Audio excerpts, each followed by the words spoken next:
Hi everyone, my name is Declan Plummer. I'm the founder of Top Score Music Academy and also the creator of this app, Advanced Music Theory. And again, just let me share screens with you guys just to show you some of the features of what it can do. So if I just swap over to my computer here. So this is the home screen of the app. Okay, so it is a web app, so it will live on the internet. You will need an internet connection to use it, but it also means it frees up all the space on your devices, so you don't have to download anything. And it also means that when you buy it, you'll get access to future updates, and you won't have to download any software or anything. It should just work on the internet, on your web browser. So it works on Safari, it works on Chrome. It works best on Chrome. I always find anything to do with audio always works better on Chrome. So you can also use your computer and your tablets and things. So see how you get on, mess around with it, and there's loads of different ways of accessing it, so yeah, you should be fine. The topics that it covers: chromatic harmony, figured bass, 4-part writing, melodic composition, jazz theory, chord progression maps, non-harmony notes, and a wee bit more detail then into suspensions and modulation. Okay, so those are the main topics as it stands right now. When it's released, there will be more, as I said, added over time. I'm thinking of adding one for ornamentation, another one for species counterpoint, so there may be future releases coming down the line. So by the time some of you guys may see this, those could already be there, and they'll probably end up being underneath somewhere down here. A new picture or something will start to appear.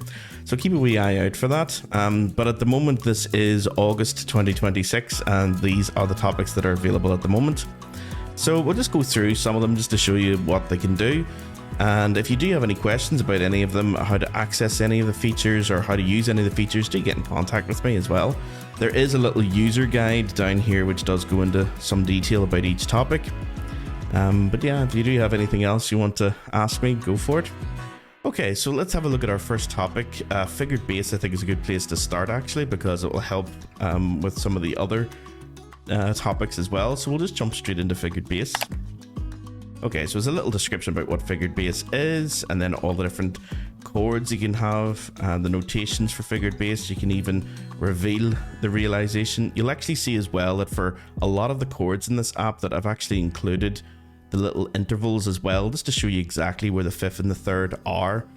And even just doing that would half explain what figured bass is all about. You can change the voicings as well, so you don't have to do the first one that you see.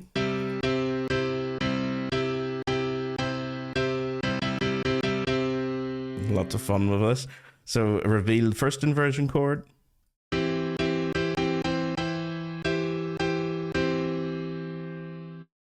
The second inversion chord, let's have a look at it. Yeah, so those are all the different figured basses we would have for the C major chord for just ordinary triads. And you can hide the realization as well. So you can even use this if you're a teacher as a teaching tool to sort of ask students, well, how would you figure this? How would you realize this figured bass? So that's just for root position, first inversion, second inversion. If you scroll on down, we do the same thing again for 7th chords, this time on a G as our lowest note. It's like a dominant 7th chord. And again, different voicing for first inversion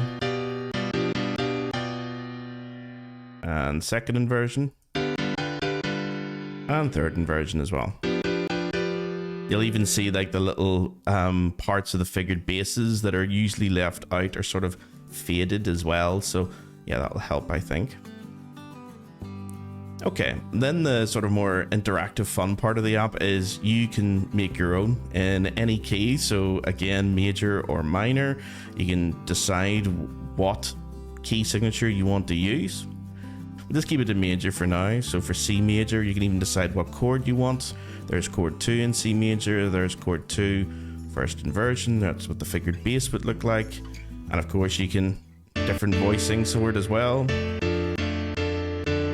Play the chord, play the arpeggio, play a different voicing, yeah, so this is a real sort of handy tool to have. I wish I had this when I was learning just ordinary harmony, let alone figured bass, because having every chord at your fingertips where you can decide what key it is, what chord you want to use, what position, what inversion do you want, it's all going to be there.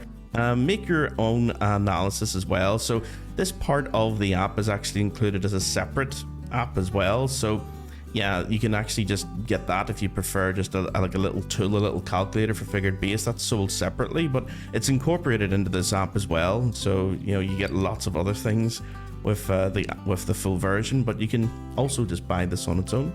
So what this is, well, you choose again whatever key that you want. You choose your bass note. Let's change it to, I don't know, D. Let's keep it, yeah, just make sure it is D. Let's keep it, well, we'll do a D with a 7 underneath it, and we'll make have accidental on that 7th, like a flat or something. Yeah, flattened 7th. And it'll show you what the realization is down here, or if you're a teacher, you can get the student to write this out and then reveal the next note. There's the flattened 7th, so D, F, A, and C flat. Or you can just get rid of that and put it back to natural. There we go, and now reveal all notes. There it is, as normal. Or what you can even do is just have it as none, so you don't have any accidental written next to that C at all. And you can play each individual note, and you can play the full chord. You can hide all the upper notes, reveal all the upper notes, reveal one note at a time. Okay, so yeah, it sort of will follow whatever you're asking up here. It will create it for you down underneath. Let's do one with a G as our bass note. Oh, G7, that's probably going to be the dominant 7th if we just have a look. Yeah. There we go. You can even in here move these notes up and down, and it will sort of change the analysis. You can see the way here to dominant 7th, but imagine if I take that bass note and I'm just going to move it up by semitone to the B. So we've actually now got B, B, F, and G. So we have G, 2 Bs, and an F. We can actually go into, if you want a full chord, we can go into that alto and change it to a D, just to make it a bit more of a fuller chord. There we go. And notice that the analysis here is now still a dominant 7th, but it's first inversion because I've moved the B in the bass. I've moved the G in the bass up to a B. And again, you can play the full chord, hear each individual note for each voice, hide the upper notes and reveal them one at a time, play the whole chord again, and hide everything again. So it is like a more sort of interactive 3-part stage to this part of the app. This is why this was sold as a separate app as well. So some of you guys may already have this as a separate purchase, because this is very handy to have. It's almost like a figured bass calculator, and you can also use it if you're a teacher with your students. Underneath it, it explains everything as well. Okay, so we'll just leave that chord, reveal all the notes. There it is, a dominant 7th first inversion.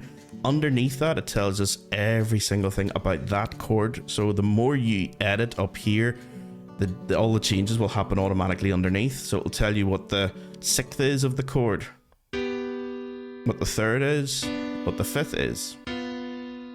Okay, so it's very similar to, you know, this part of the app above where you actually get to see those intervals, whereas underneath it shows you the theory behind it all, and even a little bit on root position, first inversion, the one that we're doing, highlighted with all the notes included, and 3rd inversion as well. So it's completely interactive. Let's see if we just go back up here and change this bass note to C again. And just say we make it a 2nd inversion chord. I have no 7th at all, so it's just a 6/4 chord. It's actually analyzed it already as chord 4, 6/4. Let's reveal all the notes. Let's hear it. Here's your F, A, and your 2 Cs. And then underneath, notice now there's the 4 and the 6th, and all the 7th stuff has disappeared, and it's now all just for root position, first inversion, 2nd inversion. So you can see that there's a lot to this part of the app. And not only that, it gives you the keyboard area where you can show the realization on the keyboard. So there's your C, your F, and your A. Play it all as a chord, play it as an arpeggio, clear it, and play your own.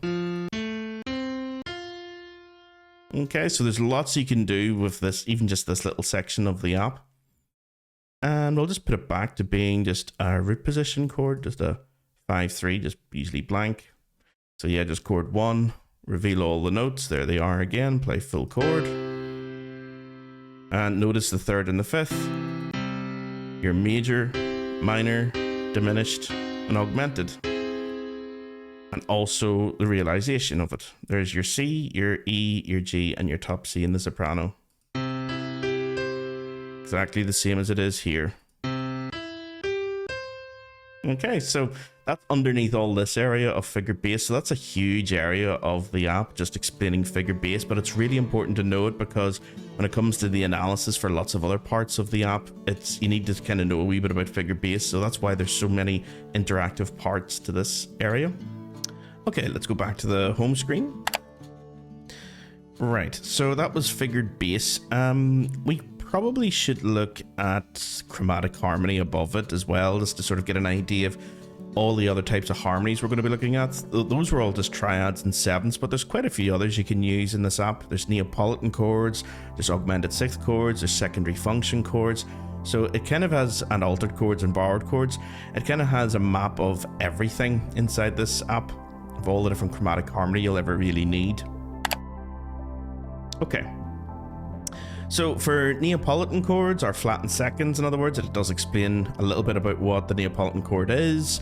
You get to see all the intervals inside the chord, just like you did for figured bass. You get to hear examples. C major and an A minor, probably more likely to hear it in minor keys. You also have the secondary function chord area underneath. It explains what they're all about. And also you get examples, again, with all the intervals shown for you. Again, with the majors and the minors underneath. So this is a dominant seventh of 2 to chord 2. A dominant seventh of 5 to chord 5. And in the key of 8 minor, same thing. We have a dominant seventh of 4 this time to chord 4. And a dominant seventh of 5 to chord 5. We've even have the secondary leading note chords as well, guys. So like the 7 of 2 to chord 2. And the 7th with the 7th. The leading note 7th chord with a 7th of 5 to chord 5. It's a lovely sort of chromatic diminished 7th chord. That's probably more where you're likely to see diminished 7th chords, guys. There are diatonic diminished 7th chords, but most of the time in music, when you come across diminished 7th chords, there will be some type of chromatic chord. So this will explain what their sort of function is and where they usually happen.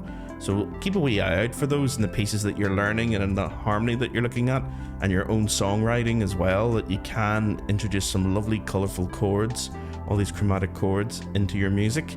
If you know how to use them, this app will show you. Okay.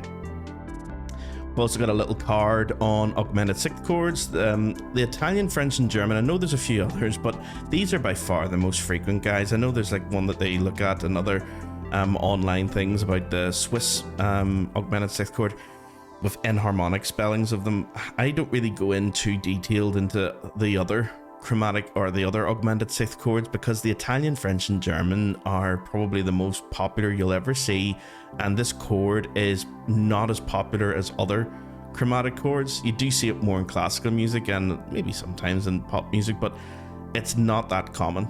Okay, so I think, and including the Italian, French, and German versions of it is more than enough. It's more than you'll ever need. So here it is in a major key: Italian, French, and German. Same thing again, but just in the minor. Again, you're more likely to see it in minor keys. Another card on borrowed chords, most common you'll probably see are shown here. Your chord 4 minor chord for, I suppose, in major keys. And in minor keys, you probably only tierce to Picardy, this major chord, this major tonic chord that you hear at the end of the piece. That's more common in classical music, especially during the Baroque period. But the minor keys really only use the borrowed altered chord for the tonic. Okay, all the other ones that you see here are borrowing from the minor into the major, but this one is borrowing from the major into the minor. And it's just a major tonic chord. Alter chords are in here as well. Some examples to play. And as you would expect, you have an entire area where you can mess around with these things. Major or minor keys, any of them at all. You can mess around with the type of chromatic chord that we've looked at here. Do you want secondary dominant, secondary leading note chords, Neapolitan, augmented sixth chords, your borrowed chords, alter chords? Say you chose the augmented sixth. Shows you now that this changes to, do you want the Italian or the French or the German? Let's look at the German. There we go. It even gives you the second inversion. Let's change the key to F and go back to the German one again. There we go.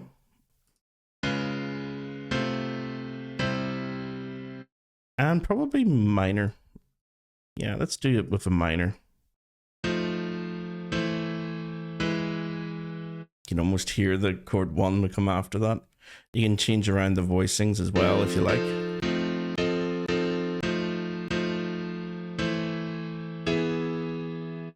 There we go. So this is a very handy part of the app. Chromatic Harmony can be quite tricky, and the first time students learn it, it can be a bit overwhelming because there's so many other chords behind your normal diatonic, triads, and seventh chords. There are an entire library or banks of chords for each other chord. So you can have like a chord 5 behind your chord 2, another chord 5 behind chord 3, another chord 5 behind chord 4. So every single diatonic chord can also be accompanied by other chromatic harmonies that come before it. So it's quite overwhelming when students first come across that there's so many other chords involved in music. This part of the app has them all the chromatic harmony that you'll really ever need. All in one area. Altered chords, borrowed chords, augmented sixth chords, the Neapolitan chords, secondary leading note and secondary dominant chords for any key that you want, and any voicing as well, any valid voicing, and you get to hear it all. Yeah, so it's a kind of a handy wee calculator. And as you guys, if you've seen my beginner music theory video, you'll know I usually have little areas at the end of some of these topics just to mess around with. So you can make your own chord that it's asking you for a 5/7 of 5 in the key of C major, and then you have to identify a chord over here. So let's do this one actually first. We're looking for the dominant 7th of chord 5 in the key of C major, and it's going to be root position. Let's work backwards. C major, if we're looking for chord 5, that's a GBD chord. I'm looking for its dominant 7th, so the 5/7 of that 5.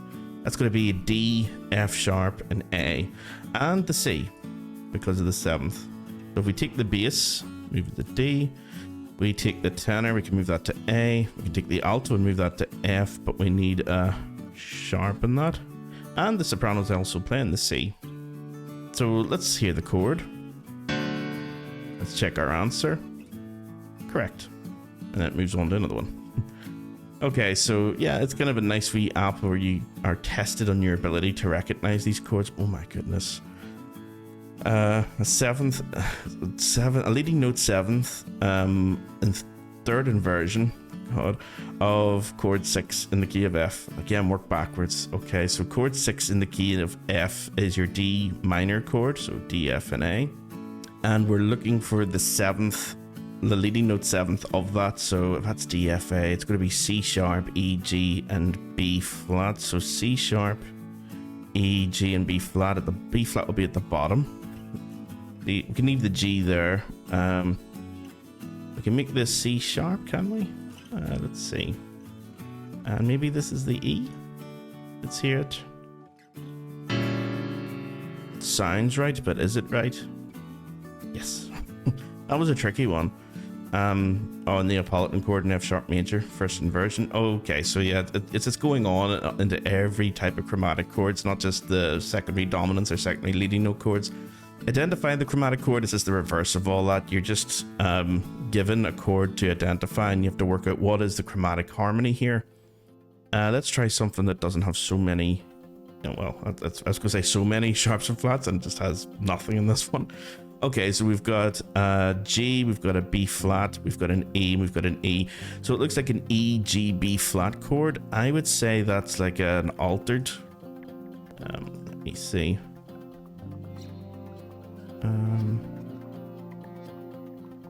Yeah, maybe a diminished chord of E. Oh, it looks like it's in root position. Actually, E, E, G, and B flat. Let's check answer. Yep. And then it moves on to the next one. I would almost say you're better playing the chord before you check the answer, just to sort of improve your listening. And also it may even help you identify something that you've gotten wrong. You may hear, you know, that, oh, I thought that was a minor chord or a diminished chord, and then you hear it play it and it sounds major. So you know that it's not going to be the right answer then. Okay, so that's great fun, that part, because it's so interactive. There's so many new ways of learning as you go. You're learning by doing. Okay, so that was chromatic harmony.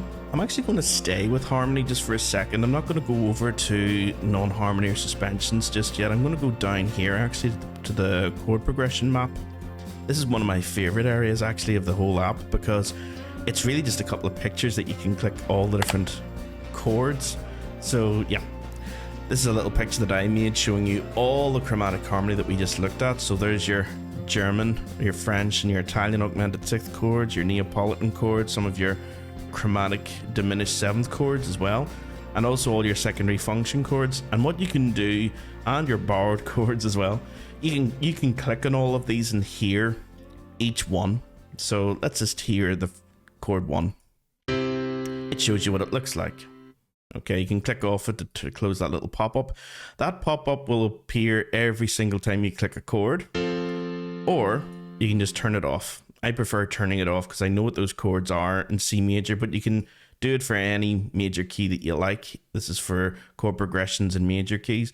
But let's just turn off the pop-up so you can hear 1, 4, 2, 5, 1. Do you hear how it cycles through the chords and it changes the voicing so it leads properly from one chord to the next? So if I kept cycling around these chords, you'll probably hear that the voicings change, and the easiest place to hear that would probably be the soprano or the top voice. So see, can you listen out for that top piano part?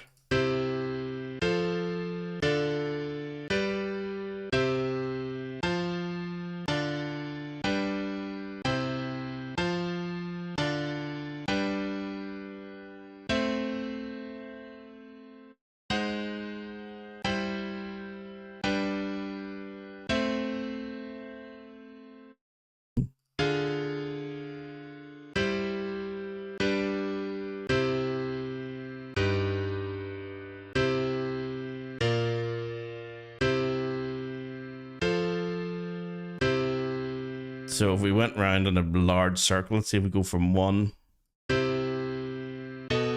dominant 7 to 3, 3, 6, 4, 2, 1 C, 5, back to 6.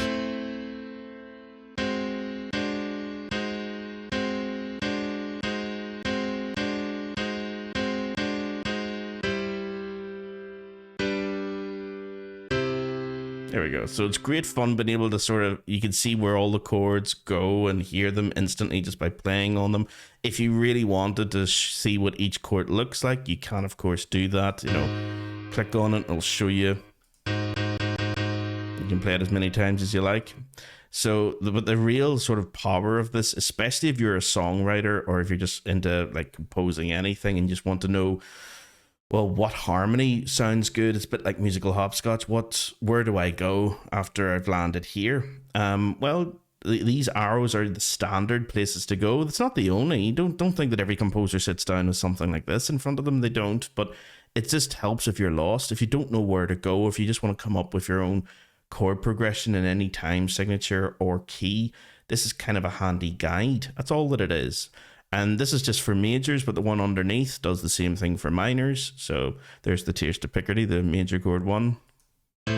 So there's our chord 1, or minor, A minor. We're just going to keep it in the A minor, guys. But as I say, you can go into any like minor key that you want and click on it, show the pop-up. Now it's in C minor. So yeah, it's kind of showing you the same information anyway that you can get elsewhere in the app, but it's kind of handy just to have it nearby if you need to use it. I'm just going to turn it off. Just so it doesn't keep popping up every single time I hit a chord.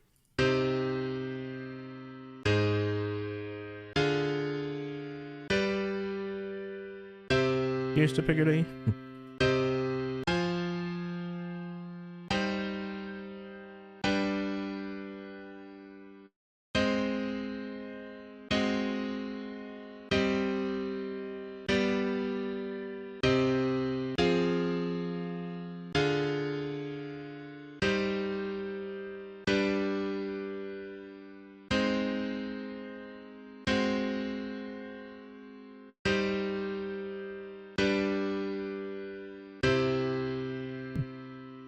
There you go. So that's all the different places you can go to. There's loads of possibilities with this part of the app, guys. But yeah, I'll leave it to you to explore.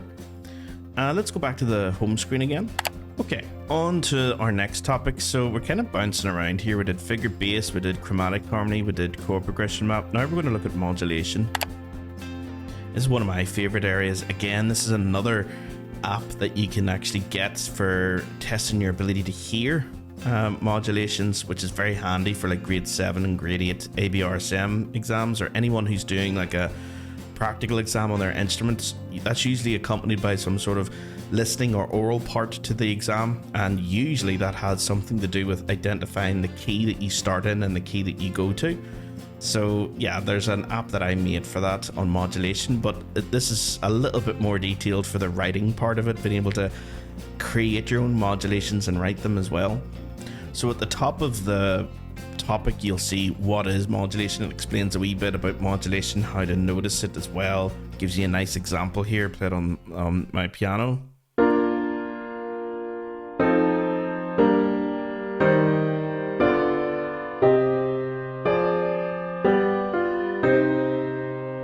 Yeah, modulating from B flat into C minor. Again, there's another sort of example here about how to sort of delay that feeling of arriving at the tonic. You don't want that too early. It's kind of nice to delay it by a couple more chords. A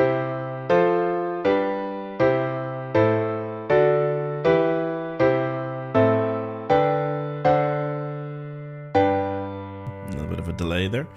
On that minimum. So yeah, that's kind of a nice sort of explanation when you go through this, guys. It'll sort of take you one chord or one step at a time into identifying and understanding what modulations are. But the real sort of fun part is building your own. You can decide, do you want major or minor, and then you can decide what key do you want. We're just going to keep it in C major, guys. Keep it nice and easy. Your destination keys, I've given you the 3 most common: the dominant, the subdominant, and the relative minor. But say you had chosen minor here, well then it's going to give you the major dominant, or the minor dominant, the subdominant, and the relative major this time. So yeah, going back the other way. So depending on what you've chosen as your first 2 drop-down menus, then this will change, and then everything else underneath it will change. Notice that when you scroll down here, everything's now telling you that it's all minor tonalities that you're dealing with. Let's just put it back to C major. Yeah, so you can see now everything down here is changed again. Each one of these are clickable.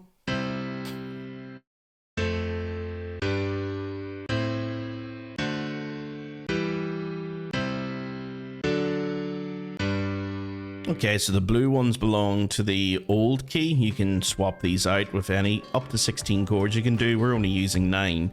But you can go up to as far as 16, which is kind of handy if you're doing like the advanced theory, like grade 6, 7, and 8 theory, because there's questions in that in those grades about composition and modulating, and you want to know what chords you're using for each part of each bar. This is kind of a standard way of thinking about it, you know, like 4/4, having 4 chords per bar, maybe over 4 bars, that's going to be 16 chords.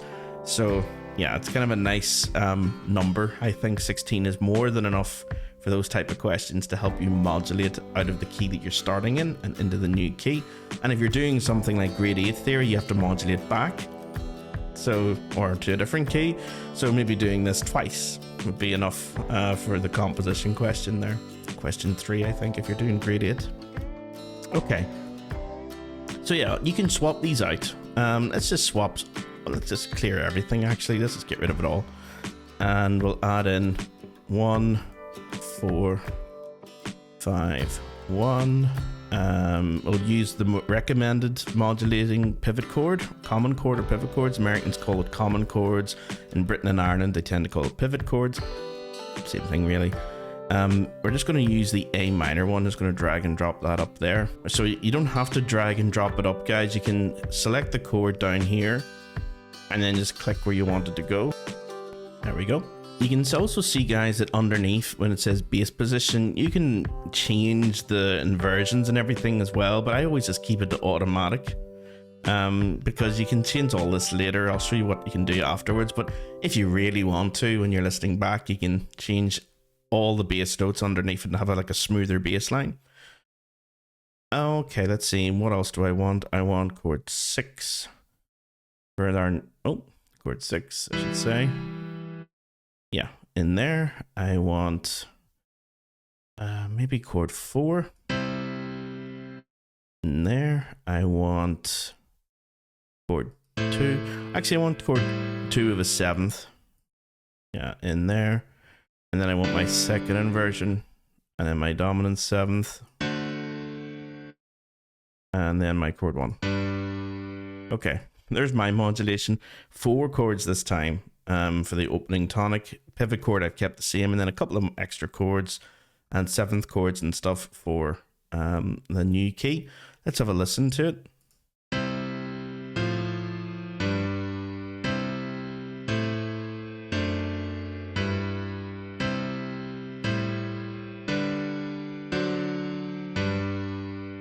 Yeah, so you can export that chart if you like as a little image file.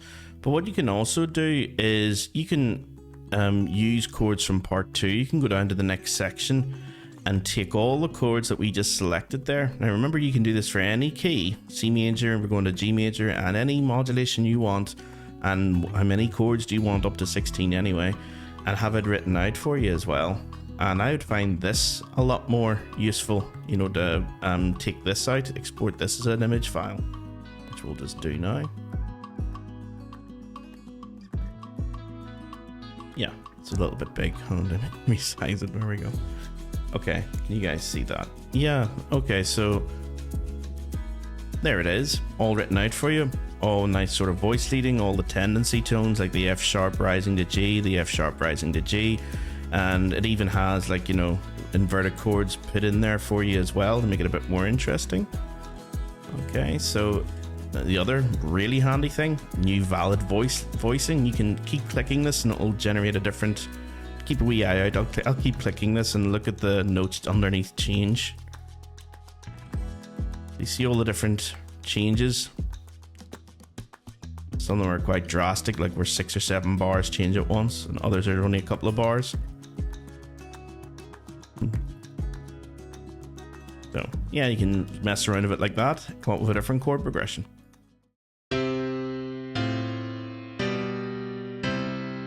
Say I don't like that, just try new voicing.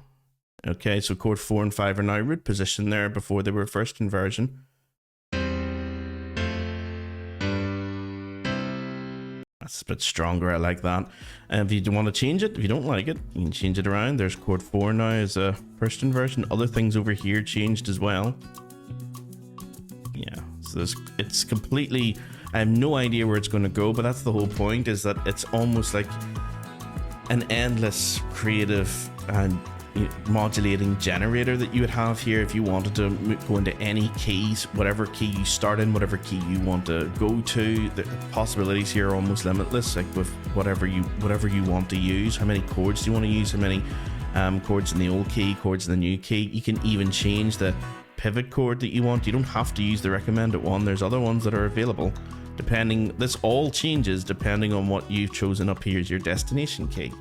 So yeah, there's a whole endless possibilities with this section. This is one of my favorite parts, and I use this as well for the listening part. This is a separate app if you're interested, you can get to help you improve your ability to hear these progressions and hear these modulations. Yeah, so that's all built in just to that one topic. What is modulation? Okay, let's go back to the home screen. Right, okay, so we've done chromatic harmony, we've done figured bass, we've done chord progressions, we've done modulation. We still have suspensions, non-harmony notes, 4-part writing, melodic composition, and jazz theory to do. So quite a bit. Okay, let's have a look at non-harmony notes. So we should be able to get through these ones a little bit faster, I think. What are non-harmony notes? It explains what they are and the different sort of families inside of non-harmony notes, the unaccented ones, the accented ones, and even those are sort of highlighted here for you. You can play different examples. All of these will be in the key of C major just to make it a bit more straightforward, at least to begin with. So that is your unaccented passing note. You can do auxiliary notes, passing and auxiliary notes, and they're all highlighted for you as well.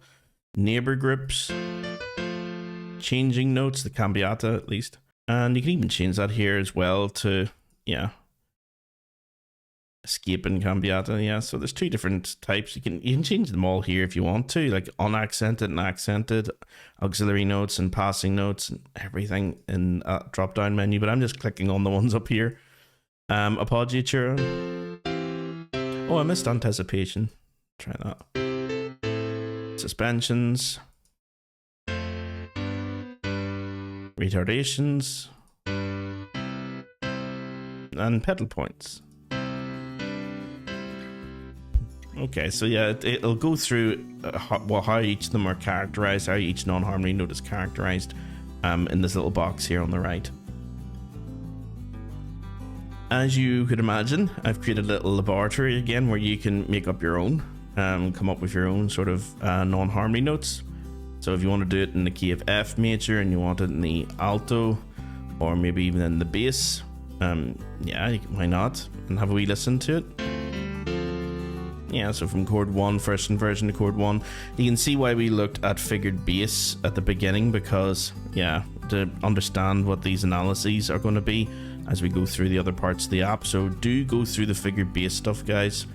Before you look at anything, I think, because it'll help understand the other parts of the app. Yeah, so you can change any type of non-harmony note you like, any voice that you want to put it in, any key that you want everything in, and also is it major or minor. So yeah, that's your little note laboratory area. In this one, you're being asked to create an unaccented upper auxiliary note in the soprano. Okay, so what would you put up here? And you're given like sort of a selection of things that you can aim for. So if you're looking for an upper auxiliary note, probably the B4 is not going to be right because that's a lower auxiliary note. It's going down. The C isn't really going anywhere. It's staying the same. The D looks correct. C going up to D, then down to C again. Okay, so you can check answer. And yep, it says underneath here, correct. And you can even play it as well. Okay, yeah, and then you can select a new question after that as well. Identify the non-harmony note. Okay, so rather than having to put in what the non-harmony note is, you've got to identify what is this. Okay, so it looks like a passing note. So you choose the type first of all, it's passing note, and then the rhythmic position. Okay, is it unaccented or accented? Well, that's unaccented, it's off the beat. There we go. That rhythmic position will change depending on what you've put in the first drop-down menu. Check answer. Yeah, correct. And again, it'll keep track of how many correct ones you have, how many attempts that you've had as well, and also you're able to play it, of course. Okay, so yeah, that's just a little area on being able to hear and identify and come up with and create non-harmony notes. Suspensions are also included in the app as well, so it's a little bit more detail. They were included in here as non-harmony notes, but they sort of cross into the boundary actually of being analyzed with the harmony, so they're so important that they're given their own figured bass as well, and they have a certain way of being treated, so they are worthy of their own topic. So suspensions is a topic up here that we're going to look at. It will go through all the different types of suspensions you need to be able to identify and create and use in your own compositions. So here's the 9/8 one, the 4/3 suspension, the 7/6, and the 5/4, and the retardation as well. Decorated suspensions, where you can hear, well, it doesn't resolve automatically or immediately to the resolution note. There's a note that can come in between, so you can do a chord tone detour, and I'll explain what those are. Passing note resolution, down a third first, up a step first, up a step and return down, and lower neighbor resolution. As you can imagine, there is, yes, a suspension lab where you can put into whatever key that you want, major, minor, and any sort of key signature, and put the suspension in any voice part that you want, really, other than the bass, because the bass will be fixed here. And also you can say what type of suspension you're looking for. So say you're looking for a 7/8. There it is in the alto. Yeah, it's kind of a nice feature, being able to sort of move all these suspensions around.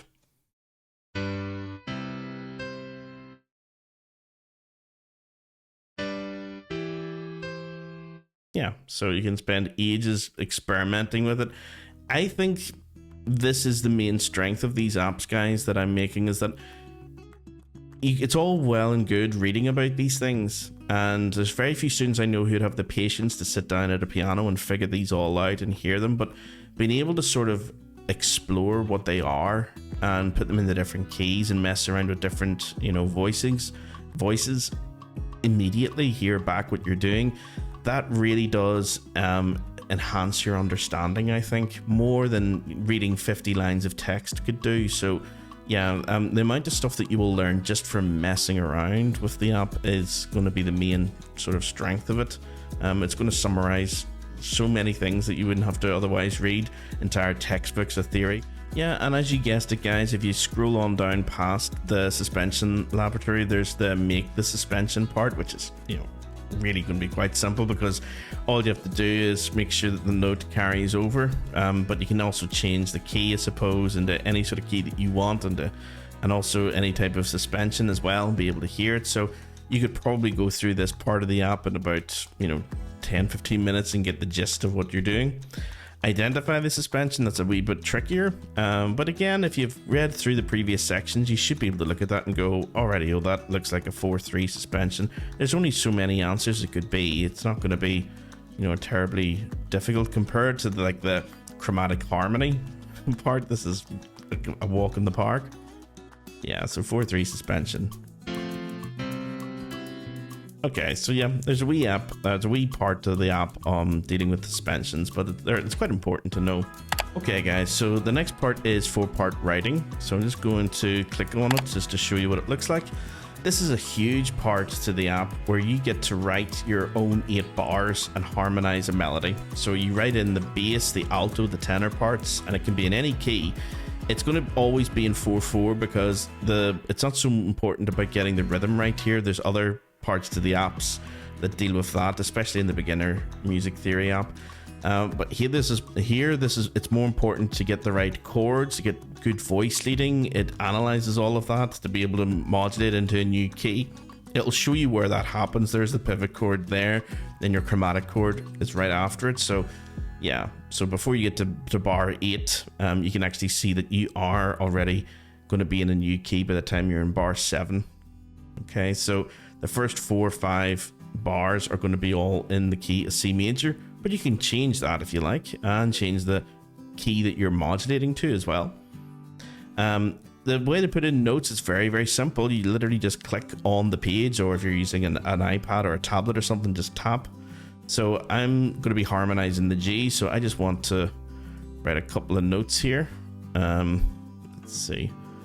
It's probably going to be a C, E, G chord, so maybe if I just move that up to C, yeah. Maybe just keep that as a G. You can move the top note, by the way, if you want. I'm not going to. I'm just going to keep it as it is, but if you really wanted to change that top note, you can. Well, we can't move down. Well, actually, we'll move down to A here just to show you the mistake. So there's A. And there's the other C. Okay, so we've only done 2 chords. You can play it. Okay, so yeah, just lets you hear what you've written so far. You can export it and write it out, you know, by pencil if you want to, into this. So you can play harmonization, you can play just the melody, you can clear all the voices and undo what you just did, just create a new exercise. But for me, the main strength of this is being able to go down here and click check harmonization. Okay, so you see the way it sounds. It's found 2 issues just in the first bar. And I deliberately put in the consecutives, yeah. So we see the consecutive perfect fifths. C to G is a fifth, and A to E is a fifth, and it'll show you where you've made the mistake. Okay, so maybe what you could do to get rid of them is make this first chord an inverted. Yeah, so what we've done here is we've doubled the third of this chord, C, E, E, G. Well, that's okay if it leads to smoother voice leading and avoid some of these pitfalls of, you know, consecutive octaves and things. So if we go down here and harmonize it again, well, it says all chords have passed, and it'll even analyze it for you, like, you know, there's chord 1 first inversion to chord 6. Yeah, so it analyzes it for you. It points out where you've made sort of classical errors, you know, about perfect fifths or hidden fifths or perfect octaves, you know, hidden octaves, that type of thing, voice overlap or crossing parts or anything like that. So I would probably then look at that and think, was there a better chord? Rather than doubling this C, E, E, G, would it have been better to start on a chord 5 here and go to chord 1 here rather than going chord 1 to chord 6? So yeah, you can try that out, mess around and see what happens. So we've got G now, we've got maybe the B, we could go here, the D could go here, and if we're going to go to chord 1, try it in root position, so C, C,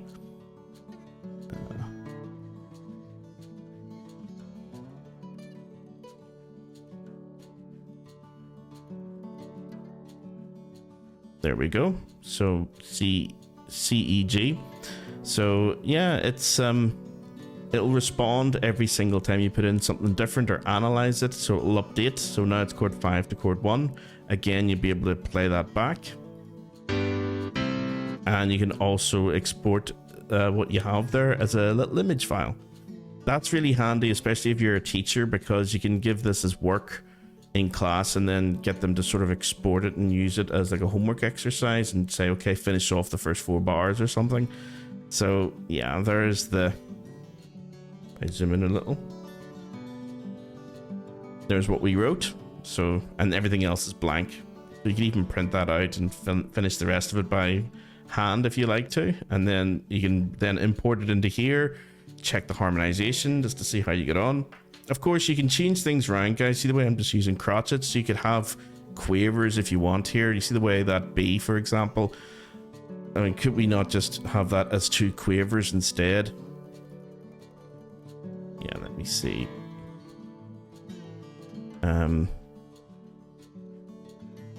Yeah, so have that B, but have like an A coming after it, so it'll sound a little bit different.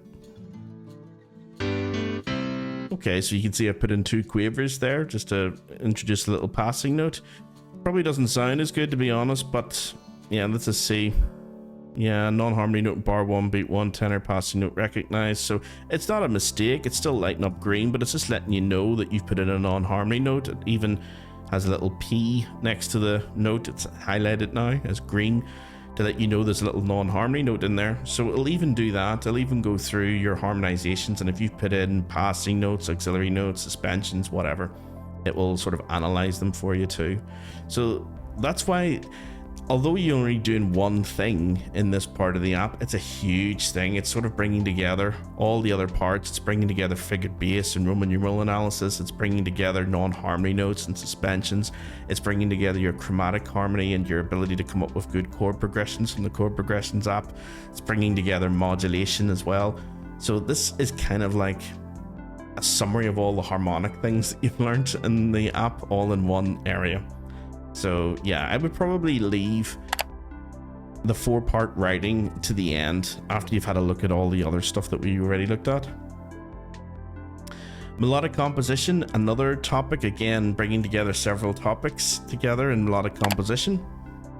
This time it's, as the name suggests, it's just going to be a melody, and you've been given the harmony this time, so you've got to harmonize this given chord progression with proper notes and proper passing notes and make sure that they're used correctly. So I'm not going to go through all of this because it's exactly the same as the other one. The only difference is this time you can see that your rhythms are a lot more advanced, because this is looking at your ability to come up with more interesting melodies, and also being able to check through what you've written. There's even an interactive guide underneath to melodic motion showing you stepwise motion is good, repeated notes only do it twice and then you have to move.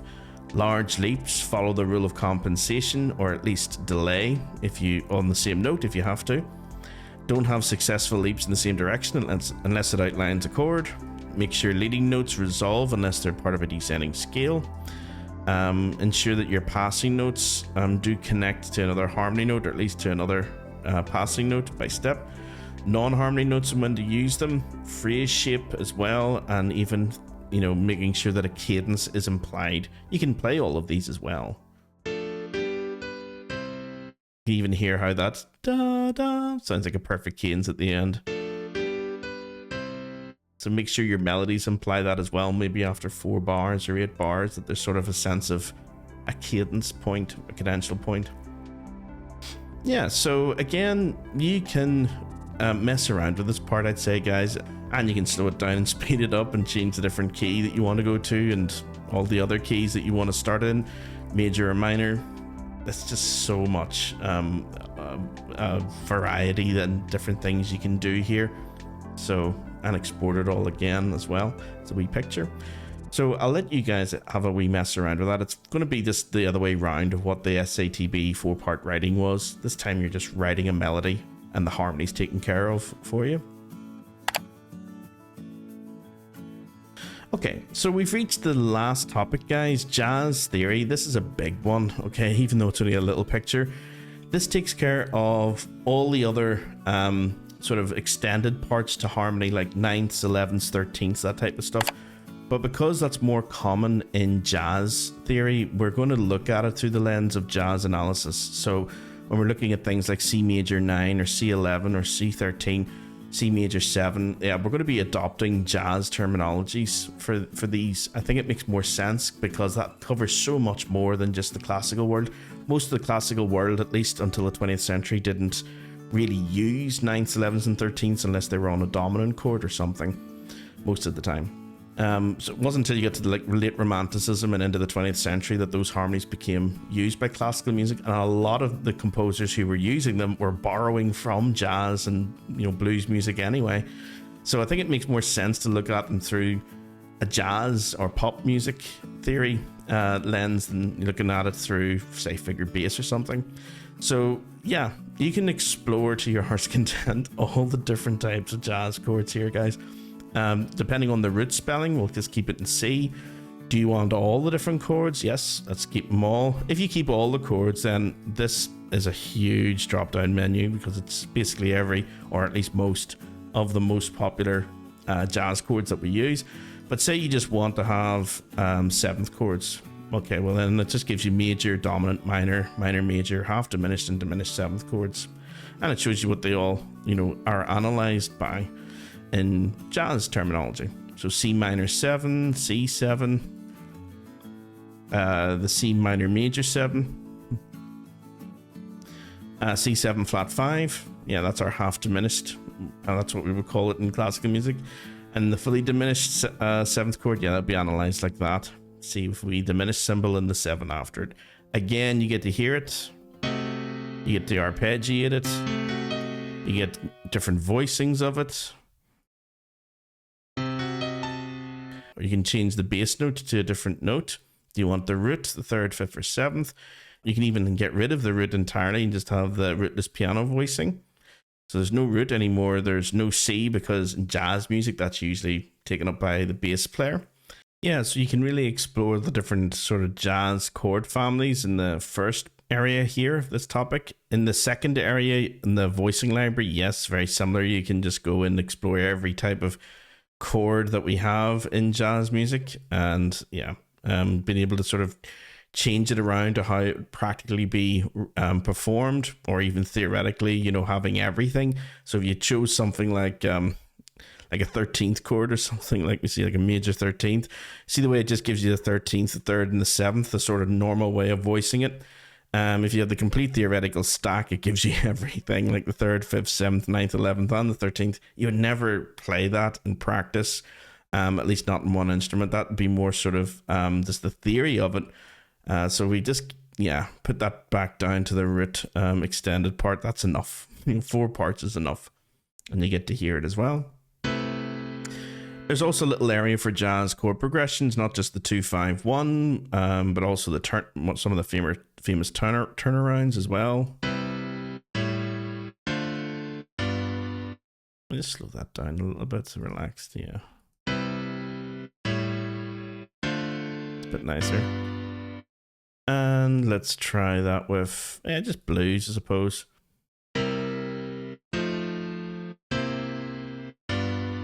Yeah, everything with like a minor 7th added in.